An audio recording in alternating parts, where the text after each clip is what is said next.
अस्सलाम वालेकुम नाजरीन, मैं हूं आपका host Waqar Ali and now you are watching pin point Pakistan. नाजरीन, आज मैं आपको प्लास्टिक के इस्तेमाल से माहौल पर पड़ने वाले असरात के बारे में बताऊंगा। नाजरीन, पाकिस्तानी हुकूमत ने भी अब प्लास्टिक पर पाबंदी लगाने का फ़ैसला कर लिया है। इब्तदाई तौर पर इसका इतलाक़ बड़े शहरों से किया गया है।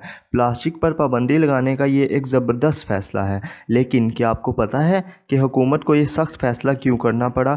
क्यों? प्लास्टिक का इस्तेमाल तो हमारी रोज़मर्रा ज़िंदगी में बहुत ज़्यादा है। तो चलिए मैं आपको बताता हूँ कि वो कौन सी वजूहात हैं जिसकी वजह से बहुत से ममालिक ने प्लास्टिक पर पाबंदी लगाई।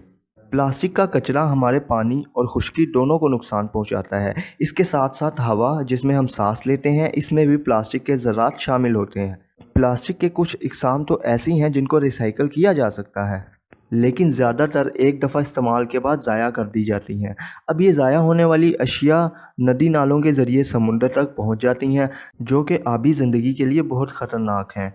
या तो इन्हें जला दिया जाता है, जो इंसानों के लिए बहुत ही ख़तरनाक हैं और बहुत ही ज़्यादा बीमारियां इससे फैलती हैं। यही वजह है प्लास्टिक को ना तो वेस्ट किया जा सकता है और ना ही जलाया जा सकता है। दोनों ही सूरतों में ये माहौल के लिए नुकसानदेह हैं। इसीलिए इस मसले का हल प्लास्टिक ख़ात्मे के अलावा कोई नहीं।